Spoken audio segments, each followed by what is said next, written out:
A paz do Senhor, meus amados irmãos. Hoje nós vamos aqui estar começando para nossa aula e vamos dar início e continuidade no livro de Gênesis. Primeiramente, quero falar para vocês que a palavra Gênesis significa princípio, onde Deus principiou todas as coisas. E ali o livro de Gênesis ele vai mostrar o princípio de tudo. Então, primeiramente, fala no princípio criou Deus, porque a palavra Gênesis, que é uma tradução grega que vem do Septuaginta. Gênesis significa princípio, não é a tradução hebraica, é uma tradução grega.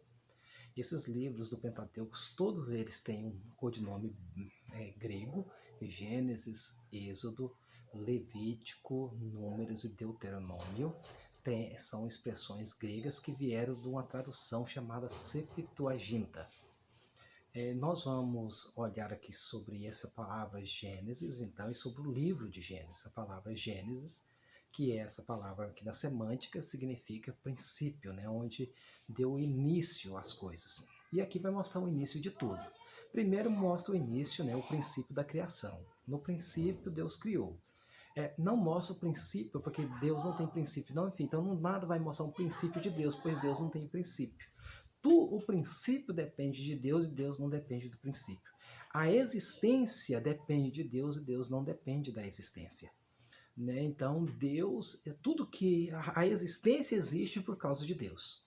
Então, Deus é além da própria existência. A existência depende de Deus para existir. E para que tudo venha a existir, tudo foi criado por Deus, a própria existência depende de Deus, Deus é maior do que a existência.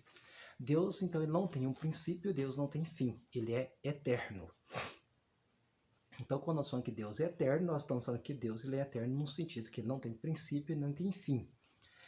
A questão, então, para isso a Bíblia agora vai mostrar os princípios, e aqui principia a criação. No princípio criou Deus. E o outro princípio que aqui vai mostrar é o princípio de que Deus agora ele faz, além da criação, ele principia a sua obra-prima, que vamos dizer que é o homem, né? Deus faz o homem e também ele cria, e é o princípio de mostrar ali sobre como nós entendemos toda a sua criação. Ele cria o homem, cria a mulher, cria os animais, cria tantos animais marinhos como terrestres e aves, né? No céu Deus cria todas as coisas. A outra questão também que a Bíblia é muito clara para nós, de nós mostrar sobre o princípio, é que então ele mostra o princípio da criação de Deus, mostra o princípio desse homem vivendo em santidade, mostra o princípio ali que Satanás é homicida desde o princípio, ali como serpente enganando ali Eva, porque o interesse era chegar em Adão, pois a ordem foi dada por ele, por isso que Deus pergunta a Adão onde estás, não pergunta por Eva, por isso que quando Eva comeu nada aconteceu, mas quando Adão comeu ambos abriram os olhos. Então a culpa toda é de Adão, porque ele não, né, fez o que Deus ordenou. Então nós vamos ver que tudo isso é o princípio do pecado como entrou no mundo, o princípio como Satanás enganou, o princípio também das primeiras civilizações. Nós vamos os homens, vamos ver as primeiras civilizações ali, Adão, Eva, Abel, Caim, né, todas as suas irmãs, que a Bíblia fala seus irmãos, nada a ver com novelas. A Bíblia fala de civilizações, as civilizações partiu de Adão e Eva.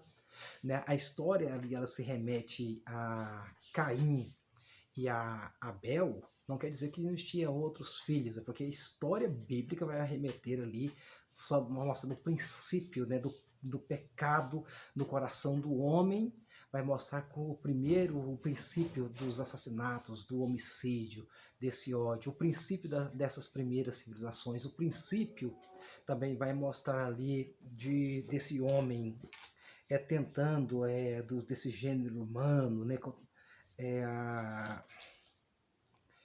sobre esse gênero humano decaído, a corrupção, né, de toda a terra.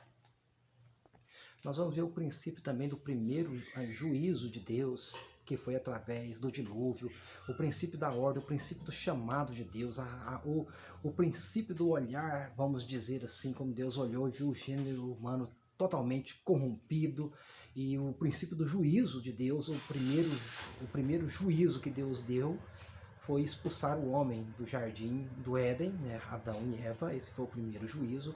Mostra o primeiro juízo agora como destruição em massa no dilúvio. O princípio da salvação de Deus mostrado em Noé através da arca, que está apontando para Jesus. Toda a Bíblia mostra Jesus, né, de Gênesis a Apocalipse, mostrando que a nossa salvação, que quem está em Cristo, entrar por ele, será salvo. Então nós vamos ver também que é esse princípio que está mostrando. O princípio das civilizações de querer construir a Torre de Babel, sem a ordem de Deus. A ordem de Deus é para que o homem crescesse, multiplicasse e enchesse a terra. E eles vão construir aí uma cidade, né, uma cidade-estado, se auto-refugiar naquela cidade ali chamada Babel, que significa essa palavra confusão.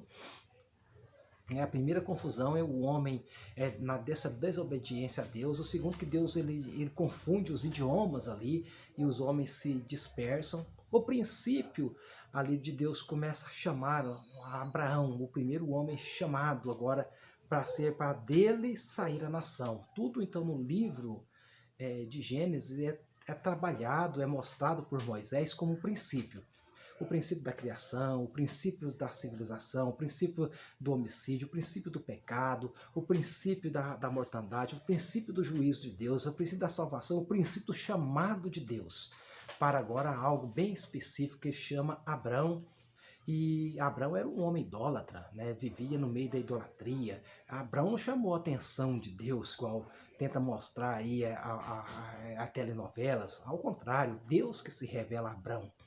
Ele não veio a Deus porque ele era bonzinho, porque Deus viu algo nele, porque Deus chamou a atenção. Não, ele era um pecador. Ele era alguém que estava no pecado, era um adorador de imagens, de deuses estranhos, mas Deus se revela a ele. E nós vamos mostrar que Deus se revelando, a Bíblia diz que a fé vem pelo ouvir, e ouvir a palavra, ele ouve a palavra de Deus, a fé de Deus é gerada no seu coração, consequentemente a fidelidade a Deus também é gerada e ele vai servir a Deus e Deus manda ele sair, tanto é que Deus manda ele sair do meio da sua terra, da sua parentela, esquecer, né, das coisas que para trás ficam, como o apóstolo Paulo falou, e agora vai nessa nova jornada e através da descendência dele que Deus vai trazer essa nação judaica, essa nação que vai servir a Deus, e dessa semente dele é que vai vir também Jesus. Que é isso que está apontando. É dessa semente de Abraão, ele aparece na genealogia, né? A Bíblia já começa na genealogia com o segundo nome, né? Abraão aparece lá, que a Bíblia já começa lá, né, falando sobre a descendência de Jesus, filho de Davi, filho de Abraão.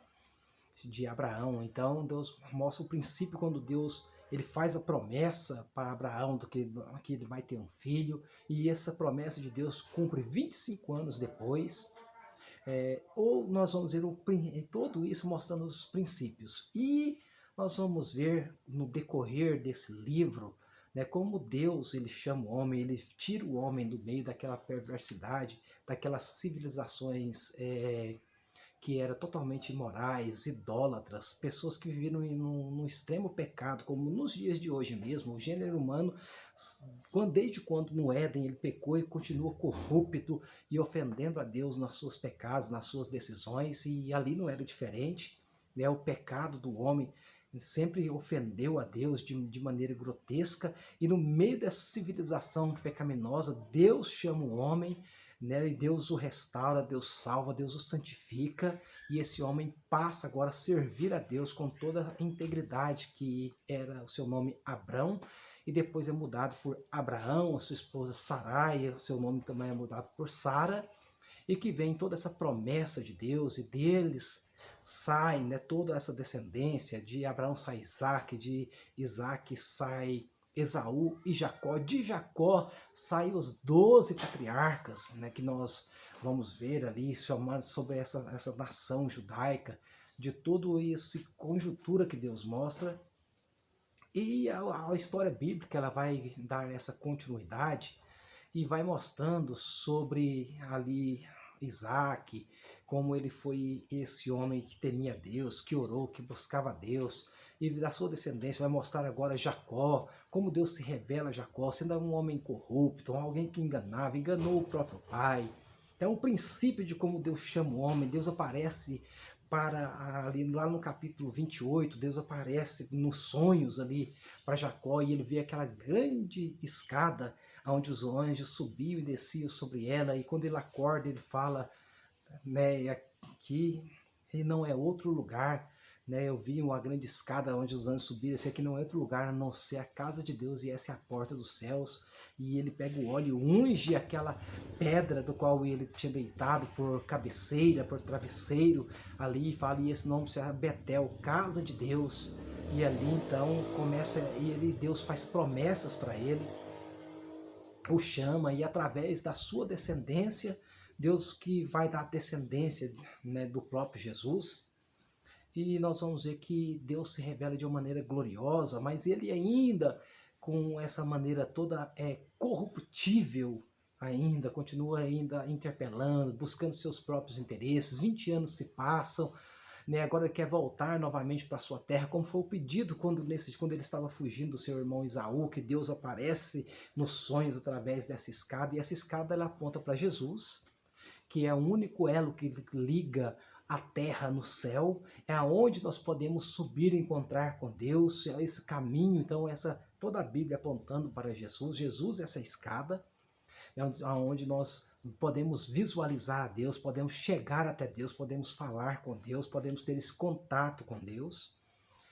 E nós vamos ver também lá no Val de Jaboque, quando está voltando, quando aquele anjo começa a lutar com Jacó e ele é deslocado ali o nervo da sua coxa, e uma dor enorme que ele sentiu, mas ele segurou, e ele percebe que aquele homem ali, ele não é um homem comum, ele é alguém que veio da parte de Deus, e ele percebe que é um anjo de Deus, e ele fala, não te deixarei enquanto não me abençoares. E ele pergunta, qual o seu nome?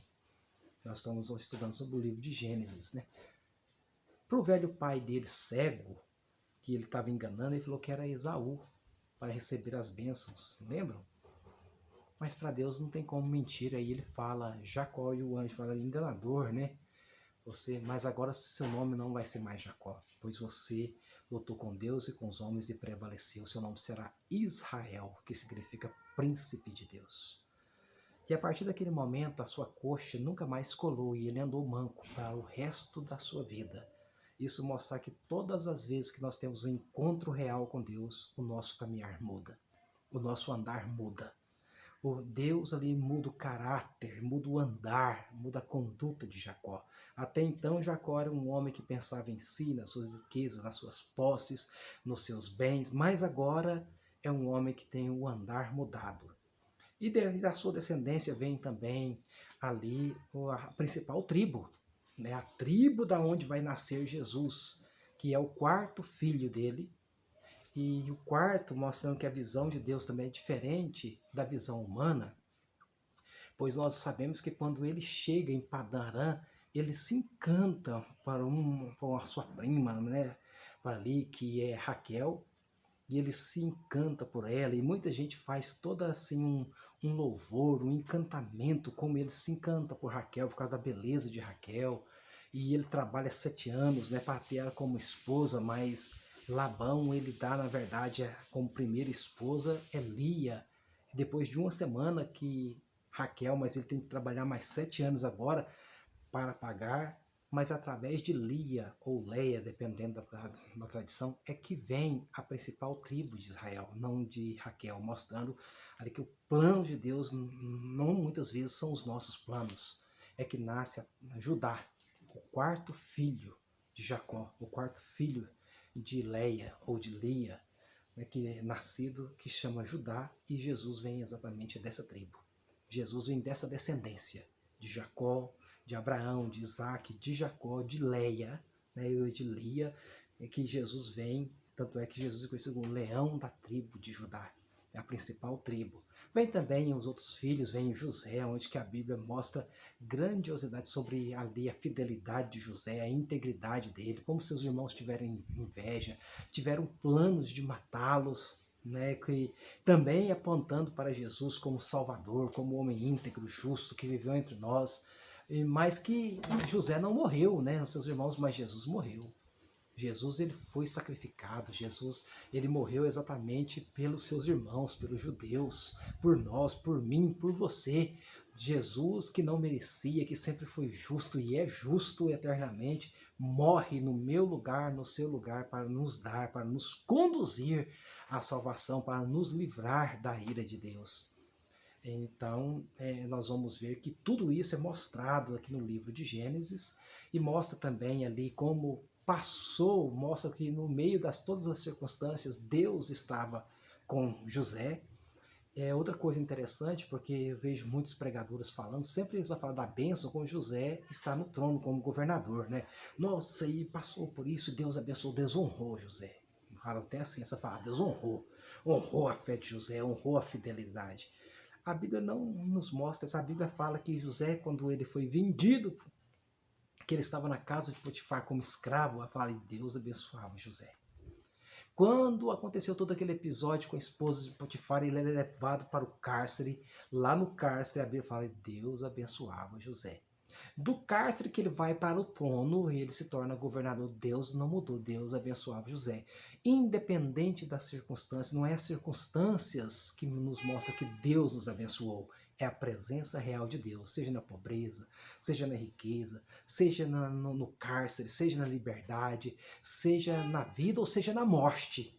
Nada pode tirar-nos da presença de Deus, que Paulo vai falar isso lá em Romanos capítulo 8, versículo 38 e 39, que nem a vida, nem a morte. Ele fala, nem anjos, nem principados, nem altura, nem profundidade, nem alguma outra criatura poderá nos separar do amor de Deus que está em Cristo Jesus, nosso Senhor. E mostra todo o livro de Gênesis, mostra toda essa conjuntura que nós estamos vendo, toda essa história que nós vamos passando, mostrando como desde o princípio da sua criação, mostrando a decadência do gênero humano, mostrando a salvação de Deus na arca, mostrando o juízo de Deus no dilúvio, mostrando novamente a linhagem de Sete, os setitas, os semitas, que vêm para adorar a Deus, mostrando toda essa linhagem, toda também a degradação humana, o chamado de Deus para Abraão, como Deus se revela, como Deus enche o seu coração de fé e enche a sua vida de fidelidade, que ele dá uma resposta positiva e sai da sua terra e vai ainda para uma terra que Deus vai mostrar, e Deus faz essa promessa para ele que toda aquela terra ia ser dele, ele levanta altares de adoração a Deus. Tem o seu filho Isaac, que é o filho da promessa. Isaac significa riso, alegria, alegria de Deus. Pede Isaac em sacrifício também. Isso está mostrando no livro de Gênesis, mostrando ali, Deus estava mostrando ali para Abraão que aonde estava o seu verdadeiro tesouro era nasquelas promessas, nas bênçãos de Deus, de tudo ser dele, na promessa, ou estava em Deus. Eram as bênçãos de Deus ou Deus das bênçãos. E Abraão ali mostra que Deus era mais importante do que tudo, que o Deus das bênçãos é mais importante que as bênçãos de Deus. Deus se alegra e ele vê o cordeiro lá na hora do sacrifício, né, que ele já tinha falado, um homem que Deus já tinha, a Bíblia fala que a fé vem pelo ouvir, e ele tinha ouvido, e ele tinha, então fé foi considerado pai da fé e amigo de Deus. Ele fala para Isaac quando está subindo, olha, nós iremos e voltaremos. E ele fala, e o cordeiro onde está? Está aqui a lenha, está aqui o fogo, né? Está aqui o cutelo, todo para o preparo, mas cadê o cordeiro? E ele fala, o cordeiro para si Deus proverá. E Deus proveu, quando ele olha aquele cordeiro para ser sacrificado num lugar ali de Isaac, apontando para Jesus, né? Claramente apontando para Jesus. Deus não permite então que Abraão sacrifique seus filhos, mesmo que ele fala que ele podia até ressuscitar dos mortos, como fala ali, que ele cria nisso, que vai falar na Epístola aos Hebreus, que ele tinha fé, lá no capítulo 11, na galeria dos heróis da fé, que ele tinha fé suficiente para que Deus pudesse trazer ele dos mortos, mas Deus não permite, prepara um cordeiro no seu lugar, esse cordeiro que está apontando para Jesus. E ao contrário de Abraão, que Deus não permite que ele sacrifique seu filho, Deus sacrifica o seu, por mim e por você. Deus não livra Jesus. Deus não tira Jesus do sacrifício, como tirou Isaac e pôs o cordeiro. Jesus é o cordeiro de Deus. Aquele cordeiro estava apontando para Jesus, e um dia João Batista fala isso, eis o cordeiro de Deus, que tira o pecado do mundo. Jesus é sacrificado, Jesus é ali morto, Jesus é torturado, é sacrificado, é cuspido, é lipidiado, é escarnecido, é morto por mim e por você, para nos livrar da ira de Deus, para nos livrar da condenação eterna e nos dar a vida eterna. Então, tudo isso apontando para o sacrifício perfeito de Jesus, a Bíblia apontando para Jesus. E o livro de Gênesis, quero trazer para você. Ele começa com a criação de Deus, aquela bela criação. No princípio, né, Deus que estava no princípio de tudo, criou os céus, mostrando toda aquilo. A Bíblia fala que Deus viu que tudo era muito bom. Mas abre sua Bíblia aí no capítulo 50 e no versículo 26, o último versículo de Gênesis. Diz assim: José morreu com a idade de 110 anos. Eles embalsamaram seu corpo e o puseram num caixão no Egito. Começa com Deus criando e termina mostrando a morte, o sepultamento, o caixão de alguém. Mostrando o resultado do pecado. O livro de Gênesis, que é um livro do princípio, mostra o salário do pecado é a morte. Ele começa com Deus dando vida. Deus soprando, Deus dando vida para a sua criação, Deus soprando na narina do homem, e termina mostrando qual que é a consequência do pecado, a morte. Mas Jesus veio para vencer a morte. Jesus veio para vencer esse final aqui. Jesus veio para nos dar vida e vida com abundância eterna. Jesus venceu essa morte aqui que acaba no capítulo 50, no versículo 26. Jesus venceu e ele falou: eu vim para que tenham vida e a tenham com abundância. E lá no último capítulo agora de Apocalipse, no capítulo 22, lá no versículo 20, ele fala que dá testemunho dessas coisas, diz: certamente cedo venho. E João complementa, fala: ora vem, Senhor Jesus. Que é essa palavra Maranata. Maranata, ora vem, Senhor Jesus. Quando ele vier, a primeira questão que vai acontecer é que os mortos vão ressuscitar. Essa morte será vencida. Essa morte ficar para trás. Essa morte que um dia o pecado causou, Jesus a matou. Jesus mata a morte. E o primeiro acontecimento da sua volta é que os mortos ressuscitarão primeiro. E os vivos vão ser transformados nesse corpo glorioso. E nós todos, os que morreram e ressuscitaram, e nós seremos transformados, se estivermos vivos na ocasião da volta de Jesus, nós vamos encontrar com Jesus e vamos morar eternamente com Deus. Então, isso é o livro de Gênesis, apontando tudo ali para Jesus. E a nossa próxima aula, nós vamos falar sobre o livro de Êxodo. Que Deus te abençoe, que você possa ter uma ótima semana, boa aula e boa pesquisa.